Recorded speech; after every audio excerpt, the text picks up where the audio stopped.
this weird feeling of like self-imposed pressure that you have to like know exactly what your type of practice is and how you like to make stuff, and everything has to be in series and it has to be like this, big connected cohesive thing. And instead, it's like quite a relief to just trust that you have a way of working, and then like however that it ends up looking will still hold up.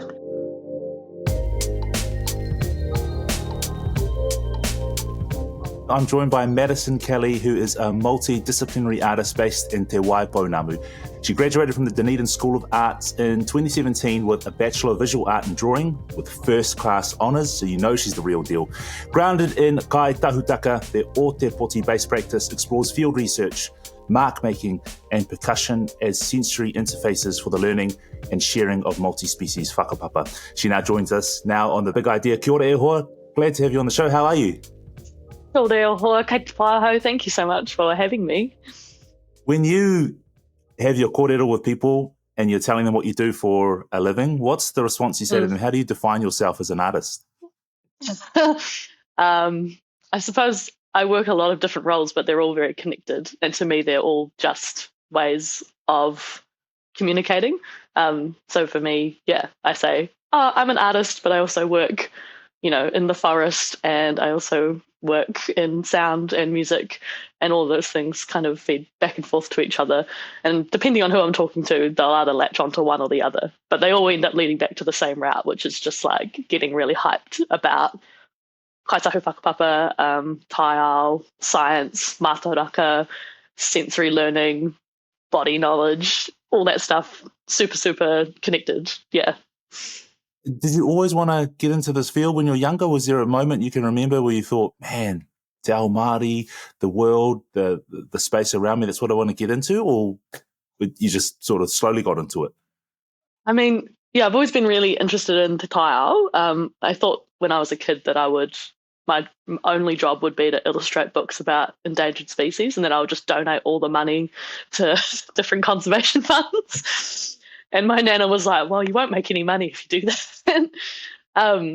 But I actually, I did some arts and stuff through school, and I actually went through and did a BSci instead. So I was studying zoology, kind of looking at conservation work through that lens instead, until I realised that the application of that knowledge didn't quite feel right to me. And that's where I sort of pivoted and went into art school, and through there was really kind of challenged, I suppose, to think about my whakapapa and actually, use that as the guiding way to apply all that knowledge I have. So, through art school and through collectives like Paimanu, there's the Ngaitahu Visual Arts Collective, sort of focusing around contemporary production of kaitahu art. Kind of really pushed to sit in that really intersectional space instead of just thinking about science or art or one or the other, or even like a Western or Te ao Māori kind of perspective. So, ever since art school, I've kind of just been fully occupying all of it as much as possible.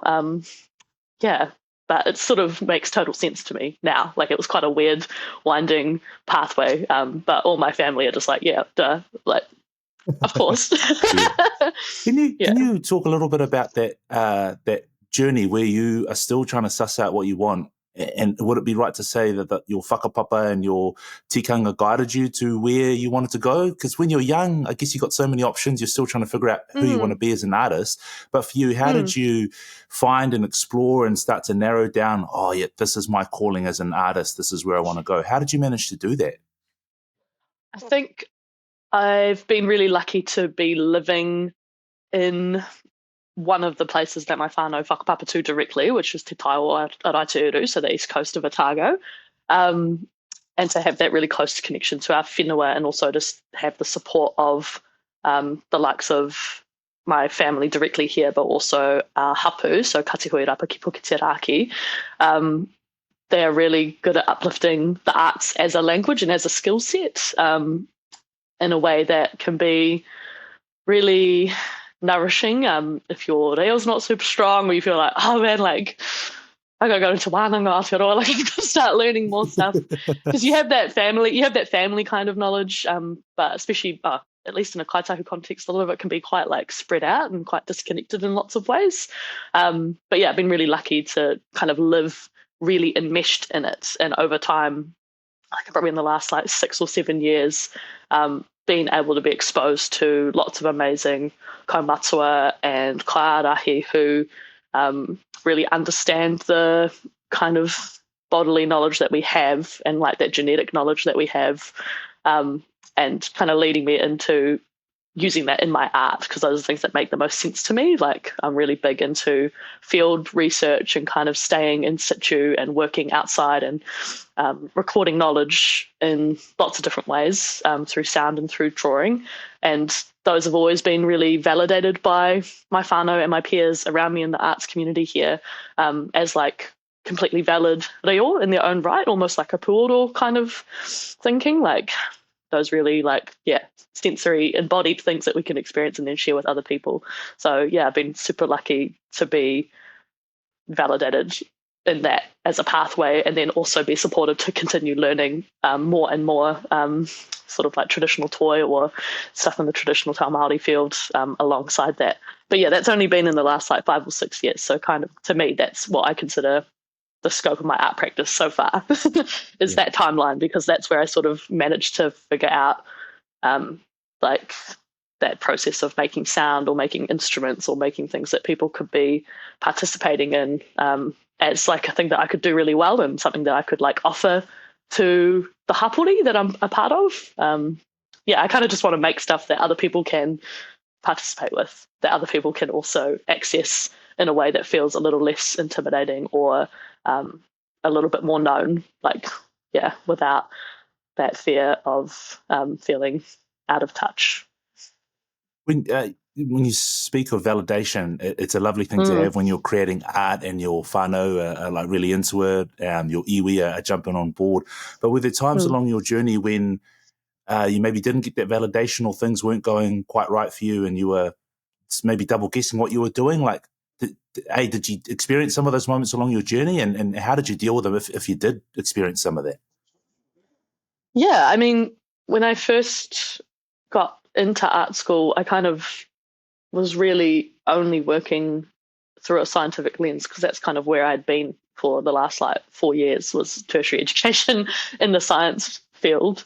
And yeah, I remember I would meet people who were part of Paimanu or family members, and they'd be like, why haven't you started talking about this, or why aren't you looking at that instead? And like, how come you've written this whole giant text about, critical theory and like, all these really like academic perspectives, but you haven't even talked about your whakapapa like once. And it's just like, I didn't feel like I had the authority to do that. So it's kind of, yeah, that's more just like personal, I think.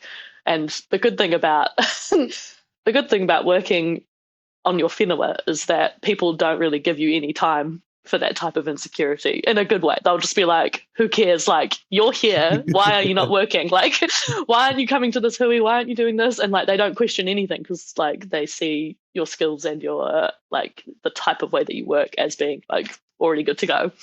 So a lot of that like mental blockage was like totally personal, not actually reflected out around me. So you just kind of got to like trust other people when they say like, come on, like I'll see you at the project, like you can get into the kaupapa and just like start working.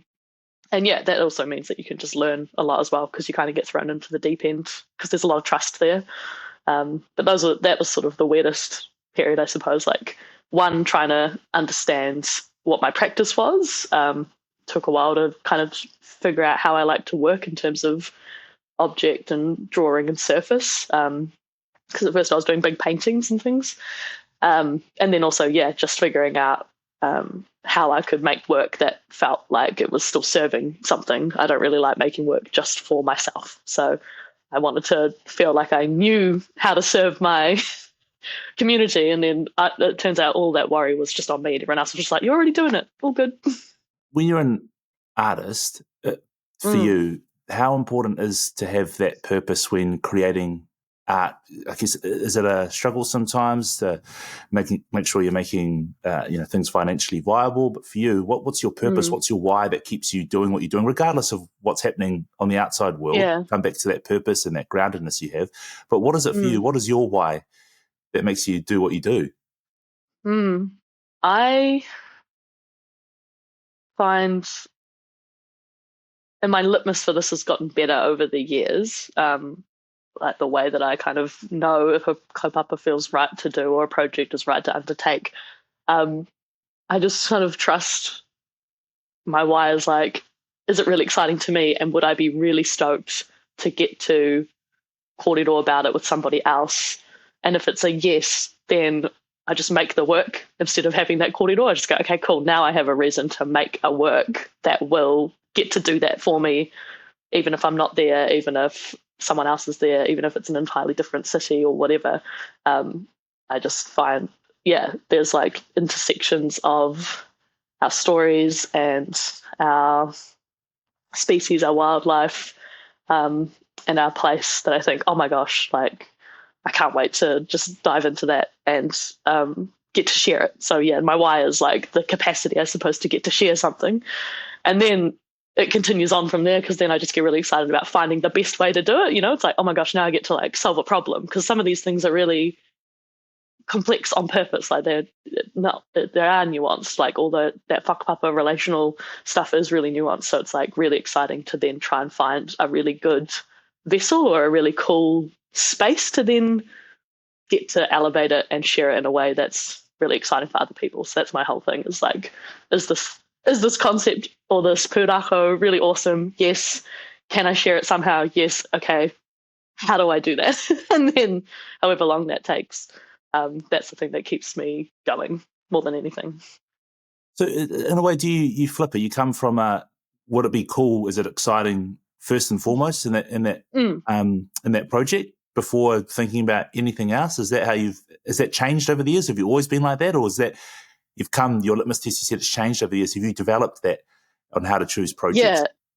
Yeah. Yeah. That's become more clear to me over time. I think because I used to um, kind of intellectualize whether a kaupapa was interesting or whether like a concept, like if you work in like a conceptual space, it's really easy to just be like, oh, okay, I have to like weigh up all the pros and cons as to like how this would work or try and anticipate what it will be. And now I just kind of trust that I actually probably already know a lot about what will work, and I go for the thing that seems like the most exciting first, and then you realize that you have that knowledge later. So yeah, I've managed to kind of flip that relationship. I think I had a lot of expectation that I needed to know everything first in a really defined way, but now it's just like, well, I'll go out, I'll do the research, I'll do the drawings, I'll make whatever I need to make, and then you install the whole thing, and then you watch people use it or interact with it, and you go, ah, oh, cool, like that's worked out. Like I can see the whakapapa there, I can see the relationships. So yeah, it took me a while to sort of reverse that relationship and just trust that that knowledge is kind of in the materials or in the mode of making, which I think is like a real big thing for artists in general, especially like in an emerging state. Like you kind of have this weird feeling of like self-imposed pressure that you have to like know exactly what your type of practice is and how you like to make stuff, and everything has to be in series and it has to be like this, big connected cohesive thing. And instead, yeah, it's like quite a relief to just trust that you have a way of working, and then like however that it ends up looking will still hold up. How did you get to that point? Because it sounds like it's quite liberating where you can actually be in that space where you're, I guess, running the show and you're not having to fit in someone else's jigsaw puzzle of how things should be done. But to get that confidence to be able to do that, like how have you managed to do that? Because some artists out there would look at it and go, oh no, I can't do that even though I really want to because I need to do this for that person or this exhibition or yada yada. But for you, how did that confidence come about to be able to go, no, this is what I'm about. This is how I'm going to do it? I think it's a really good question. I know when something's good for me or not, just like in terms of energy demand and stuff. But like I also work in a really intersectional field. Like I work at Te Koro Mahiwaka at Orokonui Eco Sanctuary, and my job there is kind of a bit of everything. So I'm really used to seeing how different facets of a project could be nourishing to me and to other people, and what stuff might actually just be like really draining over time. But I It's a I tough don't know. one, I think eh? I've yeah. I think in some ways I've been really lucky that I am quite stubborn. I'm quite stubborn. I really have only ever wanted to engage with stuff that I know like is right on the money for me. And yeah, I think I'm in an environment where I am working amongst communities that are really intersectional. So like, you kind of just learn from them as well, like learn from your fellow team members or your hapori or leaders in your community, sort of where your pathway best sits and when to just be like, that's not for me. I also really like connecting up other people with kaupapa, like I find that's actually quite a useful tool if you're like a younger artist, is like knowing that you're not in isolation. So it's like you actually got a giant community. If projects come to you and there's like really cool things happening, you go, oh my God, that's amazing. But actually you would be like way better at that. Then you can just actually ask people to like go do other cool projects, or you do a group thing and then it's like now we all get to like be excited about it and not feel confused about our workload or our timetables. I mean, I still work probably too much, but yeah, I find if you know enough people and you feel really close in your community, there's actually really cool ways to make sure that all the projects get done by the people who are the best for them, instead of feeling like you should be doing all of it just because it's like a good opportunity or like you would benefit the most. When you look back at your career, quite a few achievements in there, but one of them, winning the Arts Foundation Springboard Award, was that moment quite pivotal for you? Like for artists, when a lot of awards come up, or that's acknowledgements, I guess, along their journey. For you, with that Springboard Award, did that change you at all? Did that help in a way? Like, was that something that was really pivotal for you on your journey? It really was, mostly because I've been quite determined about staying in Te Waipounamu and making work for hapori in Te Waipounamu. Like I've really been very satisfied and driven to just make work here. And in some ways, you kind of assume that none of that reaches any other space. So that award was really interesting to me because it's a nominated award. So that was quite like touching actually to know that people had seen the work that I was making and kind of saw value in it to the point where they would then nominate me. So yeah, that was really cool to know that you could still make work outside of like what might be considered like really big centres. But it was also really really special to have that particular award was the one funded through Te Rūnaka or Kaitahu. So that was also a massive, again, it was like another push. It was like, all right, like, cool, you're already doing the work, but like now you've got this direct tautoko like from your iwi, so now you feel like you've got to really like rep it a lot. And again, that's really good. It's just like, cool, go to work. Like being given that like impetus to just like go to work, I think was really special. And then I also got to choose an awesome mentor. So had been mentored this last year by Peter Robinson, who I'd met a couple times previously. But that's just been really special, and it's been really cool to feel really welcomed into what in my mind is like quite a big, impressive kind of pillar of like an arts community or a type of art institution that I haven't really like I've never really like strive to like try and like enter into those spaces. I just like to make stuff. So it's like that's been really cool to know that you can still work in that way and kind of be a little bit independent and sort of like tinker around however you want, but still get that opportunity to be recognized and chat and be really supported and hang out with people who are just really excited about what you're making. Yeah. How important has mentorship been then for you? Like for artists out there, it's often an individual journey, but excuse me, Mm, hearing some of your kōrero, it's about collaborating and working with other people and getting that energy and that mm. buzz. But for artists out there, collaboration, mentorship, how important is that stuff for you? And would you recommend that stuff for other artists out there to try and get some mentorship? Oh yeah, completely. I think when Peter and I started chatting, well, the reason I actually approached him in the first place was because um, another, I would consider a sort of mentor of mine, Simon Khan, had sent me a photo of Peter playing one of my works, and that was like in 2022 or something. So I didn't even know that he was in town. I was just like, oh my God, that's Peter Robinson. Like, he's such a cool artist. That's awesome that he played my work. But that was already a little network. I just got like sent this little like message being like, oh, look who I saw today. And Peter really enjoyed it. And it's like that immediate type of kind of whakawhanaukataka that's just like, cool, like we could just hang out, I guess.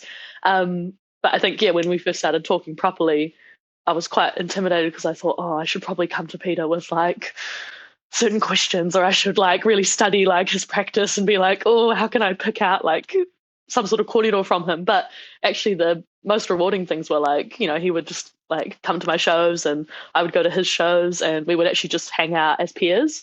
Um, and he'd come to my gigs, like actual just whanaukataka, where you just feel like it removes that questioning part of yourself.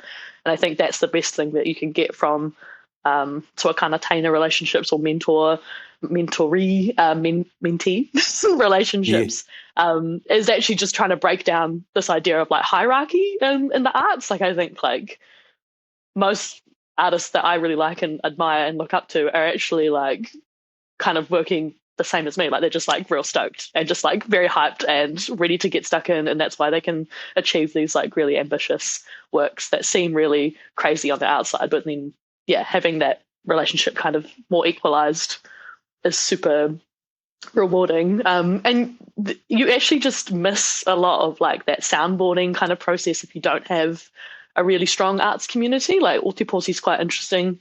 You get like kind of this fluctuation of studio availability and people coming and going for study and then leaving again or moving over to other cities. So like you can have this massive peak and trough kind of aspect to the arts community.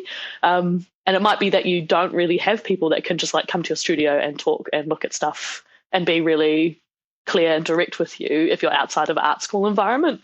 So that's another amazing thing. Like I think having that space to kōrero and just be like, what is even happening here? And get really like cold reads or like really direct feedback from your peers is amazing. And I think people who are younger than you or the same age as you or totally different experiences of your own can still occupy that mentor role. It doesn't necessarily have to be this idea of like a senior and a junior. But I think that's really important to like acknowledge when you do have access to those really special types of relationships that are honest and being able to like uphold them is so beneficial. Is there much like competition in there, or is it, or artists are pretty sharing? I'm just thinking for artists out there who are running solo at the moment, but might be a bit whakamā to reach out and say, "Hey, I really love your work. I want to collaborate." Or can I come and learn? Is the community quite good in that way? And is that something you would encourage artists who are in that solo car at the moment to sort of open the doors and try and collaborate with other artists? Because I'm just thinking, is there any fear or whakamā for them to do?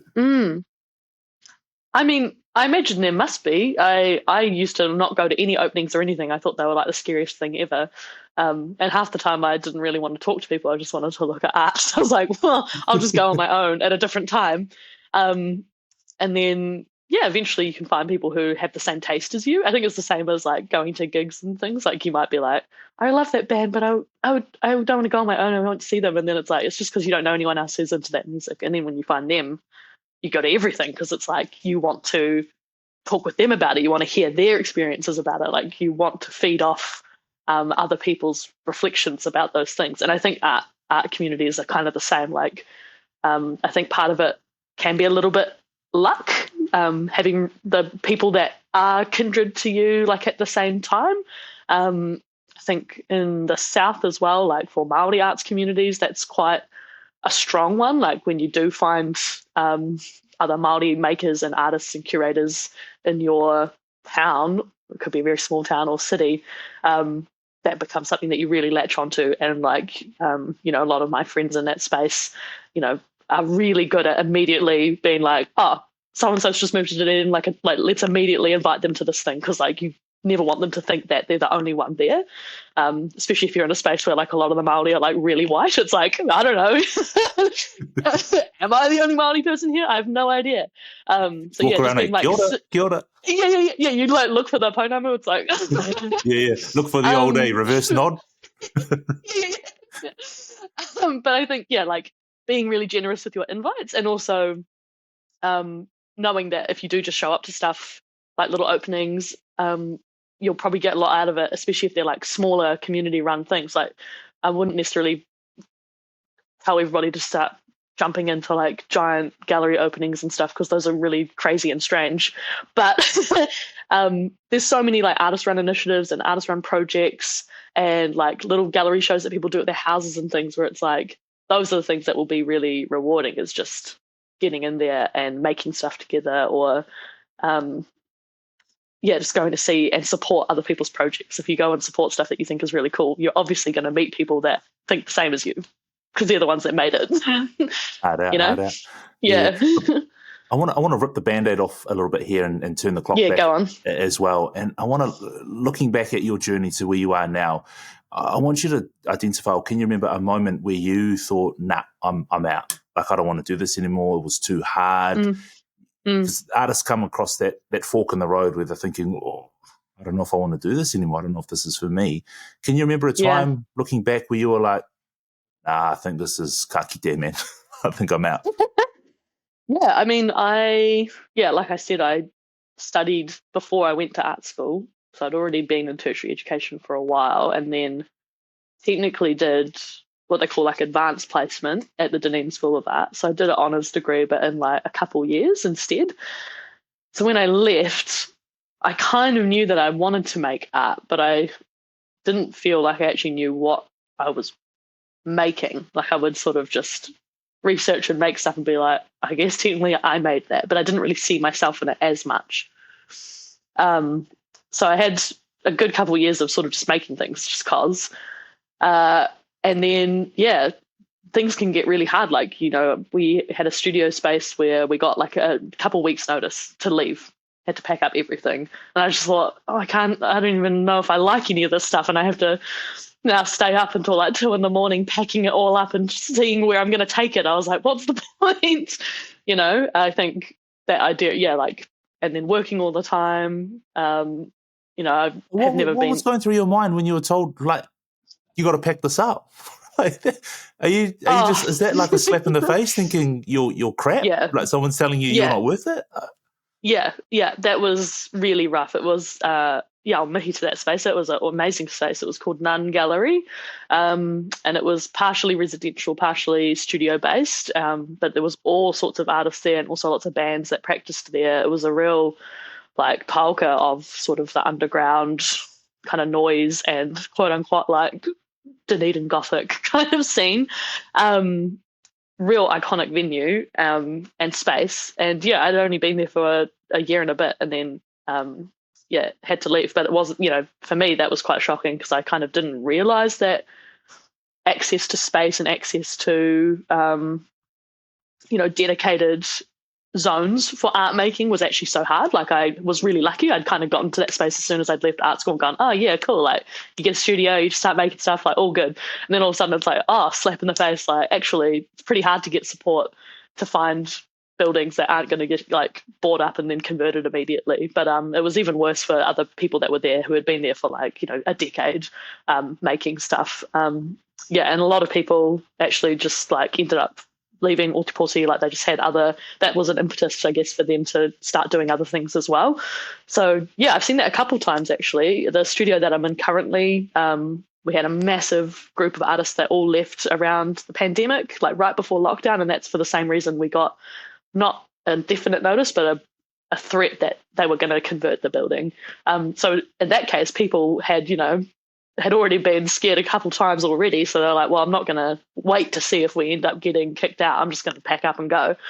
And that type of stuff really challenges you, because it forces you to kind of work in this really limited way, and it also is just like bad for the morale. Like that type of thing makes you wonder like how valued those spaces are, even when you see those communities are really thriving and producing really amazing stuff. It's really disheartening when most of these people are, you know, working extra just to pay for those studio spaces, and then they're basically told that doesn't matter, they could just cram it all into their house or not have anywhere to work at all. So it was pretty rough. I was like, maybe I'll just go work full time. Like I had, I was like, I'll just save my money and Yeah. not use it on finding more studio spaces or So what did you storage. do? Like, Or how do you pick yourself up from that? Because it is a pivotal moment when something like that happens. It's just quite easy just to be, okay, yeah, I'm going to go get a 9 to 5, or I'm going to get out of the scene. But you're obviously still here having this cordial with me, so you're still in it.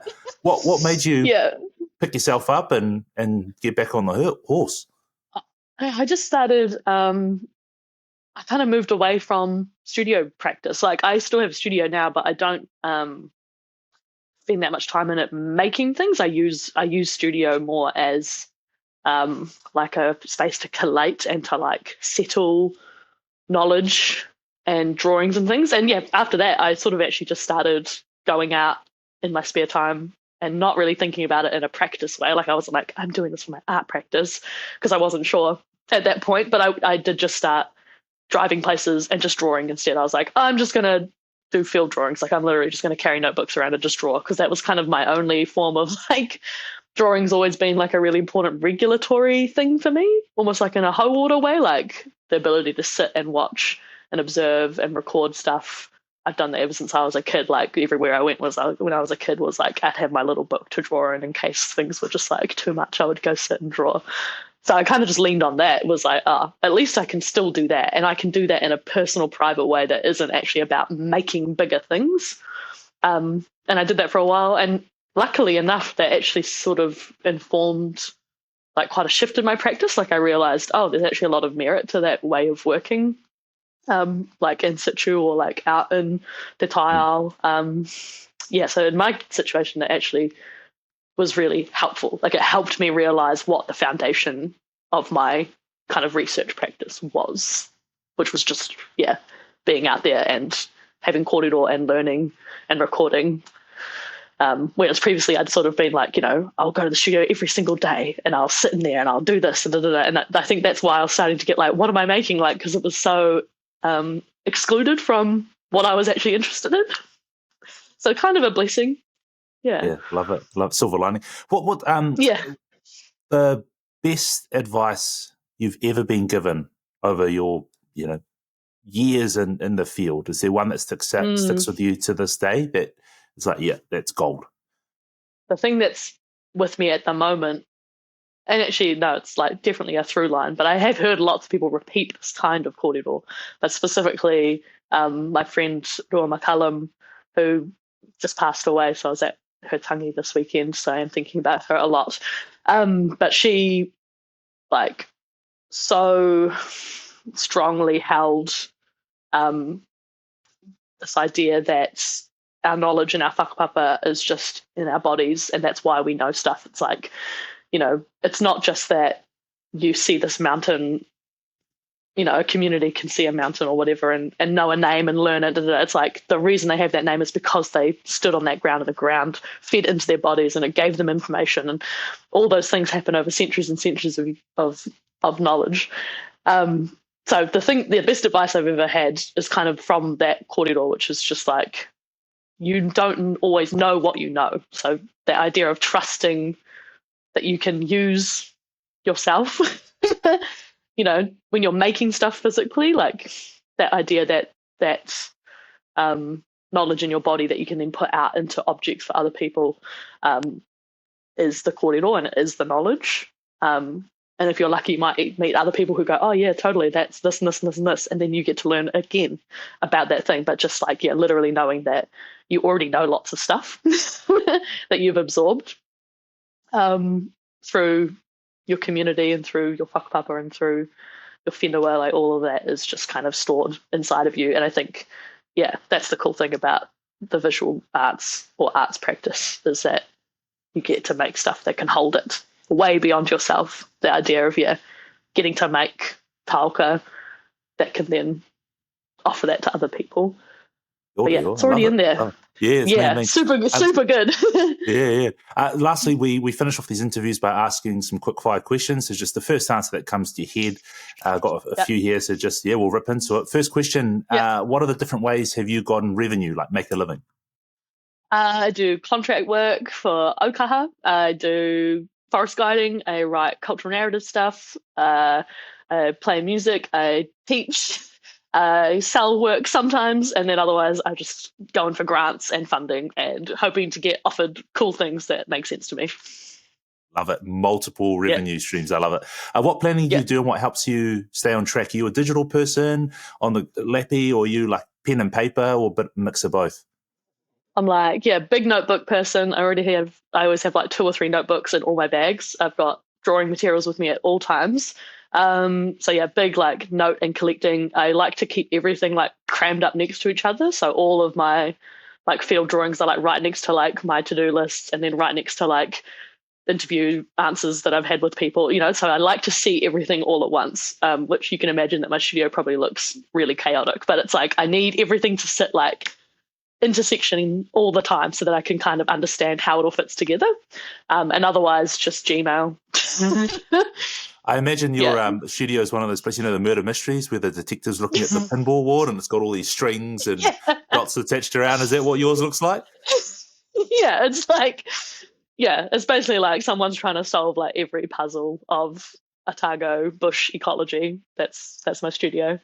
Yeah. Stick around for the final episode. You're going to solve it. As Oh, a yeah, it's creative, dramatic. do you experience moments of self-doubt or imposter syndrome? And if you do, what are some of the things you do to combat that?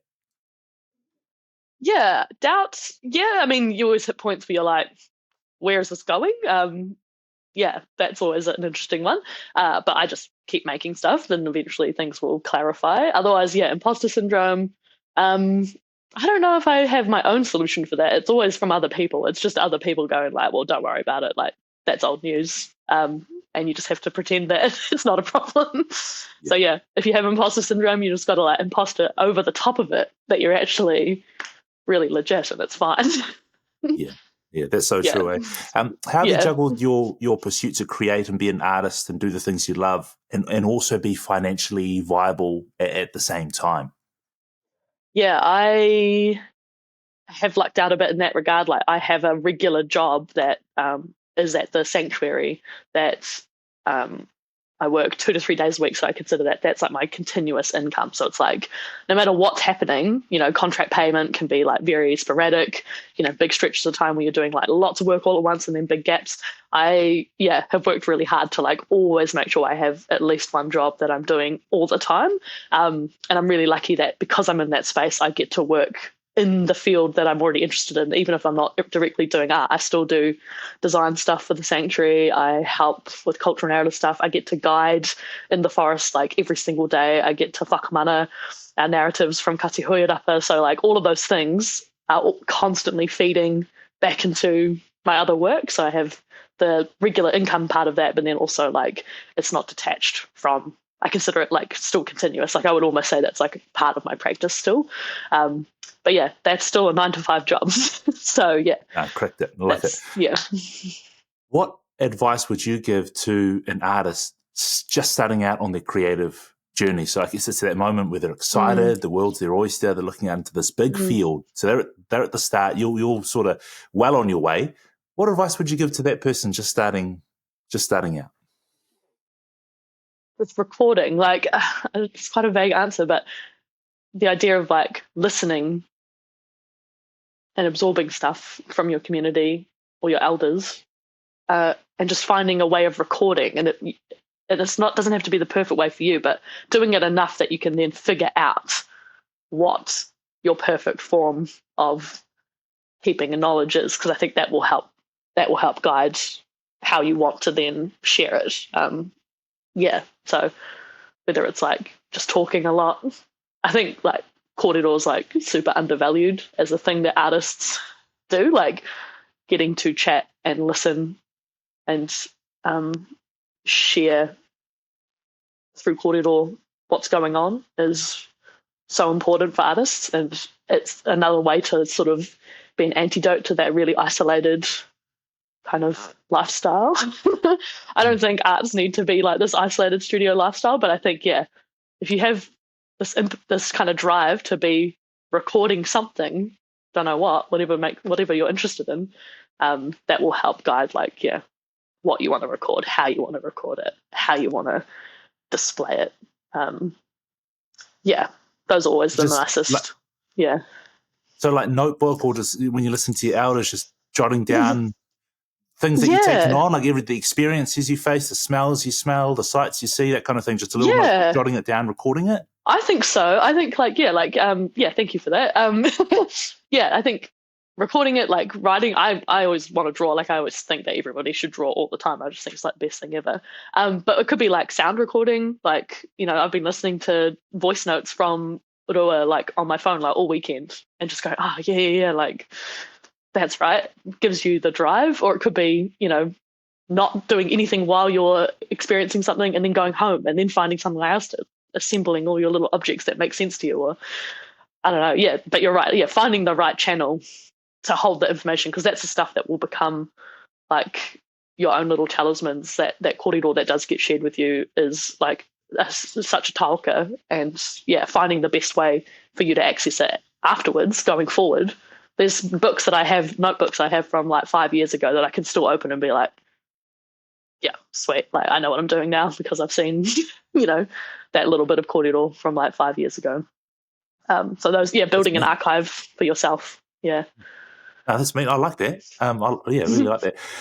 Lastly, have you experienced any aha moments along your journey, or a moment where you thought, oh, yeah, this grind, this, getting rejected and getting kicked out of that studio was all worth it? Like, I'm glad I stuck on this path. Was there a moment you can pinpoint where you're like, yep, the grind's paid off? Yeah, I made a work in 2022 for Blue Oyster, and it was the first time I'd ever made a work that was literally an instrument, like whole thing that people could play and make sound. And it was like the very first point where I realized, like, because I make and play a lot of music, but like mostly percussion, it was like this absolute synthesis of like realizing that drawing and mark making and percussion are like all the same thing. Like it's like this point of contact that holds corridor, and that it's also like the most accessible version of that for anybody. Like anybody can like make contact. And it seems so obvious now. Like when I think about that, like my practice in the last couple of years since then has just been like totally writing that knowledge. And it's also just a realization of that corridor that, I was talking about from Roa, where it's like you already know it, like it's in your body.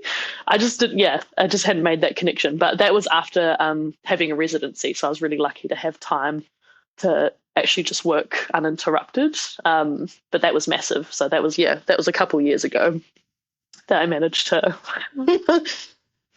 realize that. And still seemingly benefiting from it today. So maybe it's like a every 6 years kind of thing. Who knows? I love it, Hoa. Kia ora. Kia ora. Thank you so much for your time and your insights and your experiences and your opinions just on your journey to get here. It's been awesome to hear some tips and tricks that you've had. And I know that people listening will really cherish some of those nuggets of gold you've shared with us. So I just want to say massive mihi to you and a big thank you for your time, Hoa. Appreciate it. Oh, ka nui kia koe. Thank you so much.